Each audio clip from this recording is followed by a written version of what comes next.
हाय दोस्तों, मेरा नाम अर्जुन है और मैं आपके लिए एक और खौफनाक कहानी लेकर आया हूँ मेरे चैनल मिस्टर हॉरर हिंदी में।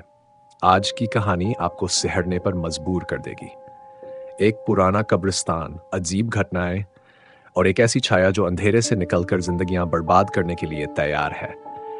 राजेश और विजय ने कुछ ऐसा देखा जिसे देखना तो दूर, कोई सपने में भी सोच नहीं सकता। क्या वे उस दुष्ट ताकत का सामना कर पाए या फिर उनकी जिंदगी हमेशा के लिए बदल गई? तो चलिए शुरू करते हैं इस सर्द कर देने वाली कहानी को जो आपको रात भर सोने नहीं देगी। उत्तराखंड के एक छोटे से शहर नैनीताल की संकरी सड़कों पर राजेश अपनी कार चला रहा था। वह देर रात काम से लौट रहा था और घर पहुंचने की जल्दी में था। रात के अंधेरे में चारों ओर पहाड़ों की छायाएं और सड़कों पर झूमते पेड़ किसी अजीबोगरीब डरावनी फिल्म का हिस्सा लग रहे थे। अचानक उसकी कार के सामने एक पुराना कब्रिस्तान आया जिसे सालों पहले बंद कर दिया गया था। यह वही पुराना कब्रिस्तान था जिसके बारे में हमेशा डरावनी कहानियां सुनाई जाती थीं। कहा जाता था कि वहां रात को कुछ अजीबोगरीब अनुष्ठान होते हैं। राजेश ने उस कब्रिस्तान के पास से गुजरने का फैसला किया। जैसे ही वह कब्रिस्तान के पास पहुंचा, उसकी नजर अचानक सड़क पर खड़े लोगों के एक समूह पर पड़ी। वे सभी हाथों में हाथ डाले खड़े थे, एक गोल घेरे में। उनकी आंखें अजीब ढंग से चमक रही थीं, मानो किसी शैतानी ताकत का हिस्सा हो। राजेश ने घबराकर ब्रेक लगाई, पर उसका दिल जोर से धड़कने लगा। उसने जल्दी से दरवाजे लॉक किए, लेकिन उसे पता था कि कुछ बहुत गलत था। कौन है ये लोग? राजेश ने अपने आप से सवाल किया। उसकी सांसें तेज हो गई और उसने कार का इंजन बंद नहीं किया, तैयार था भागने के लिए। तभी उनमें से एक औरत कार के पास आई और खिड़की पर थपकी दी। गाड़ी से बाहर आओ, उसने कहा। उसकी आवाज में एक अजीब सी गूंज थी, जैसे वह इंसान नहीं थी। राजेश ने सिर हिला दिया और इनकार किया, लेकिन उस औरत ने जोर से कार की खिड़की पर हाथ मारा। बाहर आओ, उसने और तेजी से कहा। अब उन लोगों ने कार को घेर लिया था। राजेश को पता था कि अब उसे कुछ करना होगा, वरना वह कभी घर नहीं पहुंच पाएगा। उसने अचानक से कार को चालू किया और गियर में डालते हुए तेजी से एक्सीलेटर दबा दिया। उन लोगों में से एक को वह टक्कर मारते हुए आगे बढ़ा। उसके कानों में उस इंसान की चीख गूंज रही थी, लेकिन उसके पास कोई और विकल्प नहीं था। वह चाहता था कि बस वहां से भाग निकले। जैसे ही वह तेज गति से गाड़ी भगाता हुआ शहर की ओर जाने लगा, उसकी कार का शीशा चटकने लगा। उसने पीछे मुड़कर देखा, लेकिन कोई भी उसकी गाड़ी का पीछा नहीं कर रहा था। उसकी सांसें भारी हो गई और उसे यकीन हो गया कि वह किसी बहुत ही भयानक स्थिति से बचकर निकला है। लेकिन उसकी डरावनी रात खत्म नहीं हुई थी। उस रात के बाद राजेश ने कभी उस रास्ते से गुजरने की हिम्मत नहीं की, परंतु उसने जो देखा और महसूस किया था वह कभी भुला नहीं पाया। उसने उस घटना को किसी से साझा नहीं किया, लेकिन उसकी नींद अब हर रात खौफनाक सपनों से टूट जाती थी। अगले कुछ हफ्तों में राजेश ने महसूस किया कि उसकी जिंदगी में कुछ बदलने लगा था। वह अक्सर अजीबोगरीब आवाजें सुनने लगा, जो कभी कभी रात को उसके घर के बाहर से आती थी। उसे लगता था कि वे वही लोग थे जिन्होंने उस रात उसकी गाड़ी को घेरा था। क्या वे अब भी उसका पीछा कर रहे थे? उस घटना के बाद राजेश ने अपनी जिंदगी को वापस सामान्य बनाने की कोशिश की, लेकिन वह पूरी तरह से सफल नहीं हो पाया। हर रात जब वह सोने की कोशिश करता तो उसे वही चेहरे याद आते, वे लोग जो अंधेरी रात में उसे घेरने आए थे। हर सुबह वह पसीने में तरबतर उठता और यह सोचता कि क्या वह सब सच था या सिर्फ उसकी कल्पना। लेकिन वह जानता था कि जो भी हुआ था वह वास्तविक था। एक दिन जब राजेश अपने काम से वापस आ रहा था, उसे एक अजीबोगरीब एहसास हुआ। उसे लगा कि कोई उसका पीछा कर रहा है। उसने पीछे मुड़कर देखा, लेकिन सड़क खाली थी। वह यह सोचकर शांत हो गया कि शायद यह सिर्फ उसकी कल्पना है। लेकिन जैसे ही वह घर पहुंचा, उसकी कार के शीशे पर कुछ निशान थे, उंगलियों के निशान जो पहले कभी नहीं थे। उसका दिल जोर से धड़कने लगा। क्या वे लोग फिर से उसके पास आ गए थे? अगले ही दिन राजेश ने अपने दोस्त विजय से इस बारे में बात की। विजय, जो कि एक साहसी व्यक्ति था, ने उसे समझाने की कोशिश की कि यह सब केवल उसका भ्रम था। तू बहुत सोच रहा है भाई, यह सिर्फ तेरा दिमाग खेल खेल रहा है, विजय ने कहा। लेकिन राजेश जानता था कि यह सिर्फ उसके दिमाग का खेल नहीं था। उसने विजय से विनती की कि वह उसके साथ उस कब्रिस्तान चले जहां वह घटना घटी थी, ताकि वह सच का सामना कर सके। विजय, जो हमेशा रोमांचक चीजों में रुचि रखता था, मान गया। दोनों ने योजना बनाई कि वे रात को कब्रिस्तान जाएंगे और देखेंगे कि वहां अब क्या हो रहा है। वह जगह जहां कभी ताला लगा हुआ था अब भी सुनसान और भूतिया लगती थी। जैसे ही वे वहां पहुंचे, एक ठंडी हवा ने उनका स्वागत किया। दोनों ने टॉर्च जलाकर कब्रिस्तान के चारों ओर देखा। चारों ओर खामोशी थी, बस पेड़ों की सरसराहट और उनके कदमों की आवाज सुनाई दे रही थी। जैसे ही वे अंदर गए, अचानक विजय की टॉर्च बंद हो गई। राजेश ने अपने हाथ से टॉर्च की रोशनी इधर उधर की और तभी उसे कुछ दिखा। जमीन पर कुछ अजीब से निशान थे। वे ठीक वही जगह थी जहां से राजेश उस रात भागा था। निशान गहरे थे, मानो किसी ने उन्हें खींचा हो। विजय ने हंसते हुए कहा, अरे ये सब तेरी कल्पना है, देख यहां कुछ भी नहीं है। लेकिन राजेश की आंखें चौड़ी हो गई। उसे यकीन हो गया था कि यहां कुछ था, कुछ ऐसा जिसे वह देख पा रहा था, पर विजय नहीं। तभी अचानक हवा में कुछ बदलने लगा। हवा और ठंडी हो गई और दोनों को ऐसा महसूस हुआ कि जैसे कोई उनकी तरफ देख रहा है। विजय ने मजाक में कहा, अब वापस चलते हैं।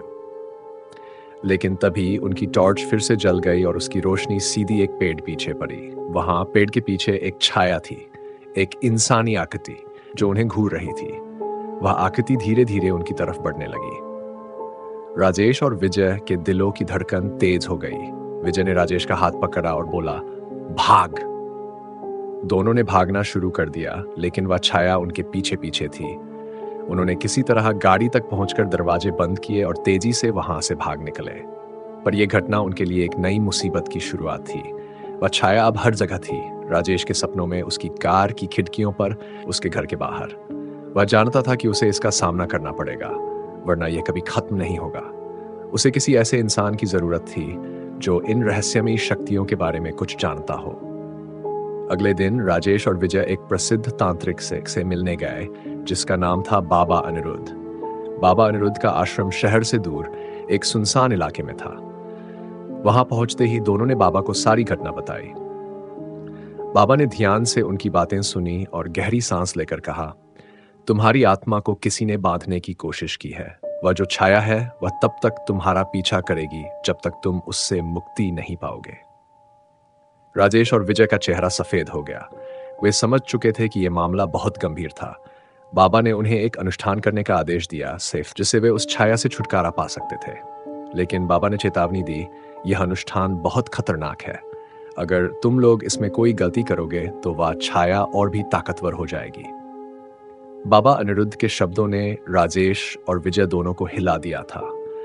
अनुष्ठान करना आसान नहीं था और बाबा ने उन्हें चेतावनी दी थी कि इस प्रक्रिया में उन्हें अत्यधिक सावधानी बरतनी होगी। बाबा ने उन्हें बताया कि उन्हें एक विशिष्ट रात को, जब चांद पूरा होगा, कब्रिस्तान में वापस जाना होगा।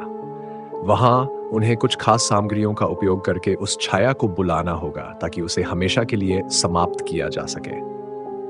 राजेश और विजय इस काम के लिए पूरी तरह तैयार नहीं थे, लेकिन उनके पास अब कोई और रास्ता नहीं था। छाया उनके जीवन में अजीब घटनाएं पैदा कर रही थी।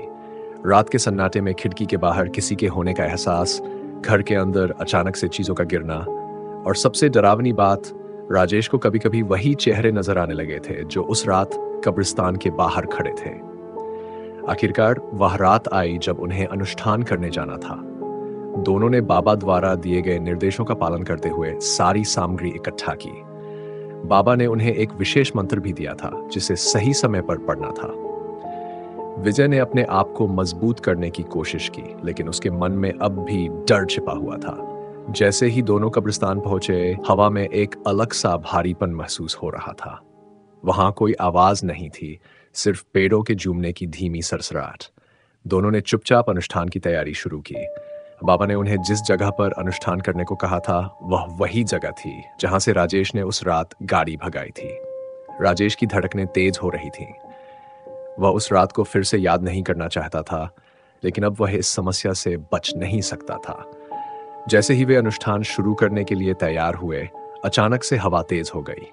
पेड़ों की टहनियां जोर से हिलने लगीं और दोनों को ऐसा महसूस हुआ कि जैसे कोई उनकी हर हरकत देख रहा है। विजय ने राजेश की तरफ देखा और बोला, हम इसे कर सकते हैं भाई, बस हमें धैर्य रखना होगा। राजेश ने बाबा द्वारा दिए गए मंत्र को धीरे धीरे पढ़ना शुरू किया। उसकी आवाज कांप रही थी, लेकिन उसने हिम्मत नहीं हारी। धीरे धीरे आसपास की हवा और भारी होती गई और अचानक ही चारों ओर अंधेरा छा गया। टॉर्च की रोशनी भी जैसे खो गई थी। विजय ने घबराते हुए कहा, यह क्या हो रहा है? तभी उन दोनों के सामने वही छाया फिर से प्रकट हुई। वही छाया जो उन्हें उस रात पीछा कर रही थी, लेकिन इस बार वह और भी ज्यादा डरावनी लग रही थी। उसके चेहरे पर एक भयानक मुस्कान थी और उसकी आंखें अंधकार से भरी हुई थीं। वह धीरे धीरे उनकी तरफ बढ़ने लगी। राजेश और विजय ने एक दूसरे की ओर देखा, लेकिन उनके पास भागने का कोई रास्ता नहीं था। राजेश ने तेजी से मंत्र पढ़ा और बाबा द्वारा दी गई सामग्री को जलाने लगा। जैसे ही धुआं आसमान की ओर उठने लगा, छाया और भी तेजी से उनकी तरफ बढ़ने लगी। विजय ने चिल्लाकर कहा, कुछ करो राजेश, वह आ रही है। राजेश ने मंत्र का अंतिम शब्द जोर से कहा और अचानक से छाया ठिठक गई। वह एक जगह खड़ी हो गई और उसके चारों ओर की हवा हल्की होने लगी। लेकिन तभी उसने जोर से चीख मारी, एक ऐसी चीख जिसने दोनों के कानों को बहरा कर दिया।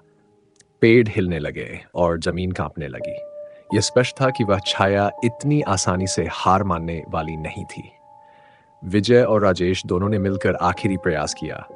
उन्होंने बाबा द्वारा बताई गई सारी सामग्री जलाते हुए मंत्र को पूरी ताकत से कहा। छाया ने एक आखिरी बार उन दोनों की ओर देखा और फिर अचानक से गायब हो गई। चारों ओर का अंधेरा हल्का होने लगा और हवा में ठंडक कम हो गई। दोनों ने राहत की सांस ली, लेकिन उन्हें पता था कि यह पूरी तरह खत्म नहीं हुआ था। बाबा अनिरुद्ध ने पहले ही चेतावनी दी थी कि अगर अनुष्ठान में कोई भी गलती हुई तो यह छाया और भी ज्यादा ताकतवर हो जाएगी। राजेश और विजय को ऐसा लगा कि उन्होंने गलती की थी, लेकिन यह समझने के लिए अब देर हो चुकी थी। अगले कुछ दिन तक सब कुछ सामान्य लग रहा था। राजेश ने सोचा कि शायद वह छाया हमेशा के लिए चली गई है, लेकिन फिर से अजीब घटनाएं शुरू हो गईं। इस बार वे पहले से भी ज्यादा भयानक थीं। रात को दरवाजे पर किसी के खटखटाने की आवाज आती थी, पर दरवाजा खोलने पर कोई नहीं होता था। राजेश के कमरे में चीजें अपने आप हिलने लगती थीं। राजेश के जीवन में अजीब घटनाएं अब और बढ़ने लगी थीं। हर रात वह किसी अज्ञात डर के साथ सोने की कोशिश करता, लेकिन आधी रात के बाद उसे दरवाजे पर खटखटाने की आवाजें सुनाई देती थीं। कई बार ऐसा होता कि घर के कोनों से किसी के फुसफुसाने की आवाज आती, मानो कोई उसे लगातार बुला रहा हो। विजय से उसने एक बार फिर बात की, लेकिन इस बार विजय भी असहाय महसूस कर रहा था। एक रात जब राजेश अकेला बैठा हुआ था, अचानक से लाइट चली गई। यह एक सामान्य घटना थी, लेकिन उस रात कुछ अलग था। घर में अंधेरा होते ही उसे लगा कि कोई उसके करीब आ रहा है।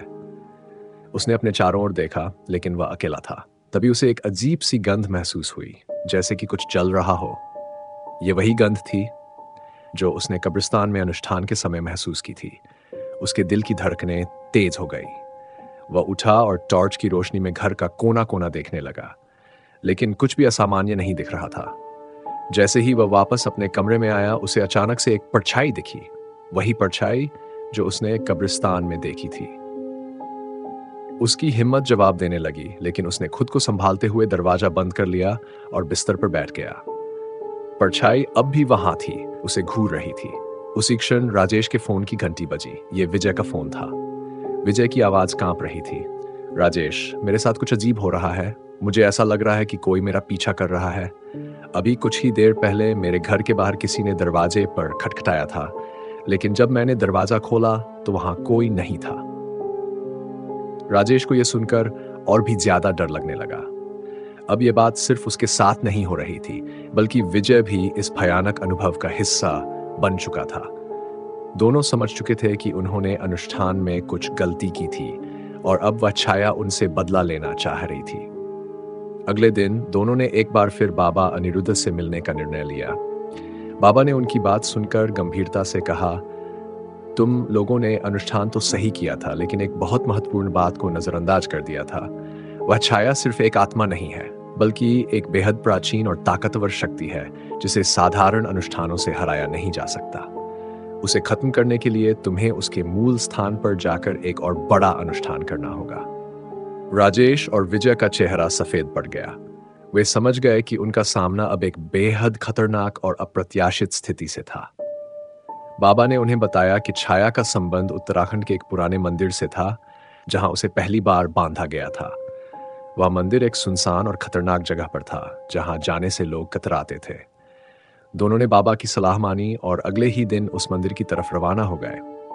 वहां मंदिर एक ऊंचे पहाड़ पर था, जहां तक पहुंचने के लिए उन्हें घने जंगल और पतली पगडंडियों से गुजरना पड़ा। रास्ते भर उन्हें ऐसा महसूस होता रहा कि कोई उनका पीछा कर रहा है, लेकिन हर बार मुड़कर देखने पर वहां सिर्फ जंगल की खामोशी होती थी। जब वे मंदिर पहुंचे तो वह जगह पूरी तरह से वीरान और भयावह थी। मंदिर के आसपास की जमीन पर घास उगाई थी और मंदिर के दरवाजे पर पुरानी बेलों ने अपना जाल फैला लिया था। हवा में एक अजीब सी ठंडक थी जो उनकी हड्डियों तक जा रही थी। विजय ने हल्की आवाज में कहा, यह जगह सही न लग रही राजेश, लेकिन अब लौटने का कोई विकल्प नहीं था। वे मंदिर के अंदर गए, जहां की दीवारों पर पुराने समय के चित्र बने हुए थे, देवी देवताओं और दानवों की लड़ाइयां, जो इस जगह की रहस्यमयता को और भी बढ़ा रही थी। मंदिर के केंद्र में एक बड़ा पत्थर रखा था, जिसके ऊपर किसी तरह का अनुष्ठान किया गया था। बाबा ने उन्हें निर्देश दिया था कि वहां पहुंचकर उन्हें विशेष मंत्र का जाप करना होगा और मंदिर में रखे पत्थर के पास अपनी सामग्री जलानी होगी। जैसे ही राजेश ने मंत्र पढ़ना शुरू किया, अचानक से हवा फिर से तेज हो गई और मंदिर के अंदर की सभी दिए बुझ गए। चारों ओर सिर्फ अंधकार था। विजय ने राजेश की तरफ देखा, लेकिन उससे कुछ कहने से पहले ही उन्हें एक जोरदार आवाज सुनाई दी। वह छाया फिर से उनके सामने प्रकट हो गई थी, इस बार पहले से कहीं ज्यादा बड़ी और भयानक। उसकी आंखों में अंधकार था और उसके चेहरे पर वही दहशत भरी मुस्कान थी। विजय और राजेश दोनों कांपने लगे। इस बार वह छाया सिर्फ उन्हें डराने के लिए नहीं आई थी, बल्कि उन्हें पूरी तरह से समाप्त करने के इरादे से आई थी।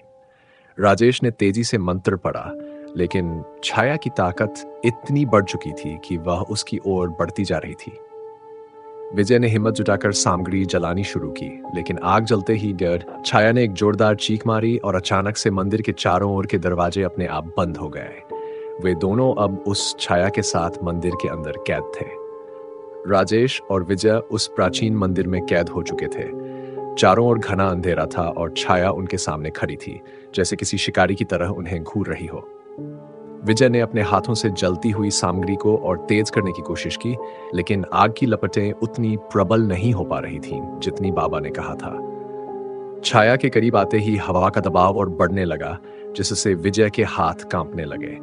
तभी अचानक से मंदिर के कोनों में से हल्की हल्की आवाजें आने लगीं। ये वही मंत्र थे जो उन्होंने कुछ क्षण पहले पढ़े थे, लेकिन अब वे आवाजें विकृत हो गई थीं, मानो किसी ने उन मंत्रों को तोड़ मरोड़ कर कुछ और बना दिया हो। राजेश को यह समझ में आ गया कि अब समय बहुत कम था।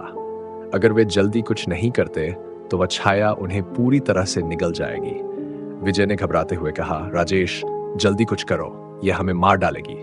राजेश ने हिम्मत जुटाई और बाबा के द्वारा दी गई अंतिम निर्देशों को याद किया। उसे याद आया कि बाबा ने कहा था कि इस छाया को रोकने का केवल एक ही तरीका है, उसे फिर से उसी स्थान पर बांधना जहां वह पहली बार बांधी गई थी, और वह स्थान मंदिर के बीचों बीच एक खंडित मूर्ति के नीचे था। राजेश ने विजय को इशारा किया और वे दोनों उस मूर्ति की ओर भागे। जैसे ही वे मूर्ति के पास पहुंचे, उन्हें ऐसा लगा कि उनके पैर जमीन में धंस रहे हैं। मंदिर की फर्श अब ठोस नहीं रही थी, ये मानो एक जीवित दलदल में बदल गई थी जो उन्हें निगलने की कोशिश कर रही थी। विजय का चेहरा पसीने से भीग चुका था और उसके पैर अब ठीक से काम नहीं कर रहे थे। राजेश ने उसका हाथ पकड़कर उसे ऊपर खींचा और दोनों मूर्ति के पास पहुंच गए। मूर्ति के नीचे एक छोटा सा गड्ढा था जो पहले नजर नहीं आया था। वह गड्ढा इतना गहरा था कि उसकी तलहटी दिखाई नहीं दे रही थी। राजेश ने बाबा द्वारा दिए गए अंतिम मंत्रों को जोर से पढ़ना शुरू किया। मंदिर के अंदर की हवा और तेज हो गई, जैसे कि कोई शक्तिशाली तूफान आ रहा हो। छाया अब उनके बेहद करीब आ चुकी थी। उसकी आंखों में एक भयानक रोशनी थी और उसके चेहरे पर एक विकृत मुस्कान। उसकी ओर से निकलने वाली सर्दी ने दोनों को अंदर तक जकड़ लिया था। विजय के होंठ कांपते हुए बोले, हम बच नहीं सकते राजेश, ये हमें यहां मार डालेगी। लेकिन राजेश ने हार मानने से इनकार कर दिया। उसने मंत्र पढ़ना जारी रखा और जैसे ही वह अंतिम शब्द पर पहुंचा, अचानक से मंदिर के भीतर की सारी रोशनी गायब हो गई। कुछ पलों के लिए चारों ओर सिर्फ घना अंधकार था। फिर एक जोरदार धमाके की आवाज आई और वह छाया चीखते हुए गड्ढे में गिर गई। उसके गिरते ही मंदिर के अंदर की दीवारें हिलने लगीं, जैसे कि पूरा मंदिर अब गिरने वाला हो। विजय और राजेश ने बिना समय बर्बाद किए मंदिर से बाहर निकलने की कोशिश की। दरवाजे अब अपने आप खुल चुके थे और बाहर का रास्ता साफ था। दोनों भागते हुए मंदिर से बाहर निकल गए, लेकिन मंदिर के पीछे एक भारी आवाज आई। मंदिर की छत गिर चुकी थी और पूरा ढांचा अब धराशायी हो चुका था। दोनों ने एक पल के लिए रुककर पीछे देखा। वह मंदिर जो सदियों से खड़ा था अब सिर्फ धूल और पत्थरों का ढेर बन चुका था। राजेश ने विजय की तरफ देखा और धीरे धीरे कहा, हमने इसे रोक तो लिया, लेकिन इसका अंत यही नहीं हो सकता। विजय ने उसकी बात पर सहमति जताई, लेकिन अब उन दोनों के मन में एक और सवाल था। क्या सच में वह छाया हमेशा के लिए समाप्त हो गई थी, या कहीं न कहीं वह अब भी जीवित थी, इंतजार में। अगले कुछ दिनों में दोनों अपने घरों को लौट गए। सब कुछ सामान्य लगने लगा था, लेकिन उनके दिलों में कहीं न कहीं एक अनजाना डर था। विजय ने राजेश से कहा, शायद हमें इस बारे में और जानकारी इकट्ठा करनी चाहिए। बाबा ने हमें सब कुछ नहीं बताया। राजेश ने भी इस बात को महसूस किया था। उस छाया के बारे में कुछ तो रहस्य छुपा हुआ था जिसे वे अब तक समझ नहीं पाए थे। उन्होंने बाबा से संपर्क करने की कोशिश की, लेकिन बाबा से कोई संपर्क नहीं हो पाया। राजेश ने अपनी पढ़ाई और काम में फिर से ध्यान लगाना शुरू किया, लेकिन हर रात उसे वही अजीब सी गंध महसूस होती, जलते हुए मांस की गंध। ये वही गंध थी जो उसने कब्रिस्तान और मंदिर दोनों जगह महसूस की थी। एक रात जब राजेश अपने कमरे में बैठा था, अचानक से उसे अपने घर के दरवाजे पर दस्तक सुनाई दी। दस्तक की आवाज इतनी धीमी थी कि उसने सोचा कि यह सिर्फ हवा की वजह से हो सकता है, लेकिन जैसे ही वह उठकर दरवाजे की ओर बढ़ा, दस्तक तेज हो गई। राजेश ने दरवाजे को खोलने की हिम्मत जुटाई, लेकिन जब उसने दरवाजा खोला तो वहां कोई नहीं था। उसने चारों ओर देखा, लेकिन दरवाजे के बाहर बस खालीपन था। वह दरवाजा बंद करने ही वाला था कि अचानक से उसे महसूस हुआ कि कोई उसकी तरफ देख रहा है। राजेश ने दरवाजे के बाहर अजीब सी ठंडक महसूस की, जैसे कोई अदृश्य ताकत उसे घूर रही हो। उसके दिल की धड़कन तेज हो गई थी। हवा में एक सिहरन थी जो उसकी रीढ़ की हड्डी तक चढ़ गई। उसने दरवाजा जल्दी से बंद किया और वापस अपने कमरे में आ गया। मन ही मन वह खुद को समझाने की कोशिश कर रहा था कि यह सब उसकी कल्पना थी, लेकिन उसकी बेचैनी बढ़ती जा रही थी। अगले दिन विजय उससे मिलने आया। विजय का चेहरा पीला था और आंखों के नीचे काले घेरे। ऐसा लग रहा था जैसे कई रातों से उसने ठीक से नींद नहीं ली थी। राजेश ने उसे अंदर बुलाया और पूछा, क्या हुआ, तू ठीक तो है? विजय ने हल्के कांपते हुए जवाब दिया, नहीं, मुझे लगता है कुछ गलत है। मेरे घर के आसपास भी अजीब चीजें हो रही हैं। दरवाजे पर दस्तक, अजीब सी आवाजें, और कई बार मुझे ऐसा लगता है जैसे कोई परछाई मुझे देख रही है। राजेश चौंक गया। वही घटनाएं जो उसके साथ हो रही थी अब विजय के साथ भी हो रही थी। दोनों ने यह मान लिया कि छाया अभी तक पूरी तरह से खत्म नहीं हुई थी। उन्हें अब इस रहस्य को गहराई से समझना था। राजेश ने एक पुराना तांत्रिक मित्र याद किया जो वाराणसी में रहता था। वह और विजय तय करते हैं कि वे तुरंत वाराणसी जाएंगे और उस तांत्रिक से मिलेंगे जिससे उन्हें इस भयानक छाया के बारे में और जानकारी मिल सके। वाराणसी, जो अपने मंदिरों और रहस्यमयी माहौल के लिए प्रसिद्ध है, शायद उनके सवालों का जवाब दे सके। दोनों वाराणसी के लिए निकल पड़े। वहां पहुंचते ही वे घाटों के पास एक छोटे से मकान में पहुंचे जो उस तांत्रिक का घर था। तांत्रिक का नाम रुद्रनाथ था, जो अपनी साधना में मगन था। राजेश ने तांत्रिक को सारी बातें बताई, कब्रिस्तान की छाया, मंदिर की घटना और अब अपने घरों में हो रही अजीब घटनाएं। रुद्रनाथ ने कुछ देर के लिए अपनी आंखें बंद की, मानो वह किसी गहरे ध्यान में जा रहा हो। कुछ क्षणों बाद उसने अपनी आंखें खोली और गंभीरता से कहा, यह छाया सामान्य आत्मा नहीं है। यह एक पुरानी, बेहद शक्तिशाली और दुष्ट आत्मा है जो एक बार बंधन से मुक्त हो गई है। उसे पूरी तरह से नष्ट करने के लिए एक विशेष अनुष्ठान करना पड़ेगा, और वह अनुष्ठान केवल उसी जगह हो सकता है जहां यह आत्मा पहली बार प्रकट हुई थी, उस पुराने कब्रिस्तान में। यह सुनकर विजय का चेहरा पीला पड़ गया। वह अब वापस उस भयानक जगह पर जाने के लिए तैयार नहीं था, लेकिन राजेश ने उसे शांत किया और कहा, हमें इसे खत्म करना ही होगा, नहीं तो यह हम दोनों को मार डालेगी। रुद्रनाथ ने उन्हें बताया कि अनुष्ठान के लिए कुछ विशेष सामग्री की जरूरत होगी। गंगा का पवित्र जल, हनुमान मंदिर से पवित्र धागा और सृष्टि यंत्र जिसे तांत्रिक खुद बनाएगा। तांत्रिक ने उन्हें अनुष्ठान की विधि समझाई और कहा कि यह अनुष्ठान बहुत खतरनाक होगा। अगर कोई गलती हुई तो छाया और भी शक्तिशाली हो जाएगी और उन्हें कोई नहीं बचा पाएगा। राजेश और विजय ने सारी सामग्री इकट्ठा की और अगले दिन तांत्रिक के साथ वापस उस पुराने कब्रिस्तान की ओर रवाना हो गए। जैसे जैसे वे कब्रिस्तान के करीब आते गए, चारों ओर की हवा और भारी होती गई, मानो प्रकृति खुद उन्हें चेतावनी दे रही हो कि वे आगे न बढ़े। लेकिन अब पीछे हटने का कोई रास्ता नहीं था। कब्रिस्तान में घुसते ही उन्हें पहले से ही वहां की जानी पहचानी बदबू आने लगी, जलते हुए मांस की गंध। यह वही गंध थी जो पहले भी उन्होंने महसूस की थी। तांत्रिक ने उन्हें कब्रिस्तान के बीच में ले जाकर एक बड़ा गोलाकार चक्र बनाया। चक्र के अंदर गंगा जल से रेखाएं खींची गई और पवित्र धागे से चारों कोनों पर रक्षा के लिए मंत्र लगाए गए। रुद्रनाथ ने मंत्र जाप शुरू किया। उसके चेहरे पर गंभीरता और ध्यान की मुद्रा थी। उसकी आवाज चारों ओर गूंजने लगी, जैसे हवा में भी उसकी शक्ति समाहित हो गई हो। अचानक से कब्रिस्तान के अंदर की हवा और तेज हो गई और फिर वही छाया प्रकट हो गई। इस बार वह और भी विकराल थी। उसकी आंखों में और भी गहरा अंधेरा था और उसके चारों ओर एक काली धुंध फैल रही थी। छाया ने अपनी डरावनी मुस्कान के साथ तांत्रिक की ओर देखा और फिर जोर से चीख मारी। वह तांत्रिक की ओर बढ़ने लगी, लेकिन तांत्रिक के मंत्र उसे रोकने लगे। छाया को रेखाओं के भीतर बंधा हुआ महसूस हुआ। उसकी चीखें और तेज होने लगीं, मानो वह इस बंधन से मुक्त होने के लिए पूरी शक्ति लगा रही हो। तभी अचानक तांत्रिक के हाथ कांपने लगे। वह छाया बहुत शक्तिशाली थी। उसकी शक्तियां तांत्रिक की साधना पर हावी होने लगी थी। विजय घबराया हुआ चिल्लाया, क्या हो रहा है? ये मंत्र काम क्यों नहीं कर रहे? राजेश ने देखा कि तांत्रिक की हालत बिगड़ रही थी। उसने तेजी से गंगा जल लिया और उसे छाया पर छिड़कने की कोशिश की, लेकिन वह जल जैसे ही छाया पर गिरा, वह तेजी से गायब हो गया। छाया ने अब राजेश पर ध्यान केंद्रित किया। उसकी विकराल आंखें राजेश को घूरने लगीं। अचानक से राजेश के हाथों से जल का कलश गिर गया और छाया उसके करीब आने लगी। तभी रुद्रनाथ ने अपनी अंतिम शक्ति का प्रयोग किया। उसने एक शक्तिशाली मंत्र पढ़ा और सृष्टि यंत्र को हवा में उछाल दिया। यंत्र से तेज रोशनी निकली और वह छाया पर जा टकराई। छाया ने जोर से चीख मारी और फिर एक विस्फोट की आवाज के साथ वह पूरी तरह से गायब हो गई। सभी के चारों ओर एक अजीब सी शांति छा गई। छाया गायब हो चुकी थी और कब्रिस्तान में फिर से अंधेरा फैल गया था। तांत्रिक थककर जमीन पर बैठ गया। उसका चेहरा पसीने से भीगा हुआ था।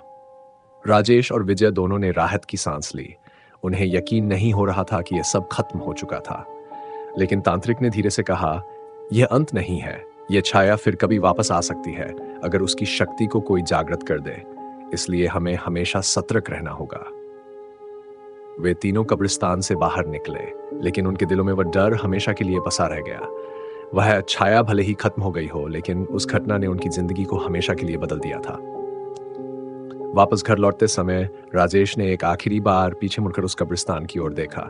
उसे अब भी ऐसा लग रहा था जैसे कोई उसकी ओर देख रहा हो। शायद वह छाया कभी खत्म नहीं हो सकती थी और वह फिर कभी किसी और रूप में वापस लौट सकती थी।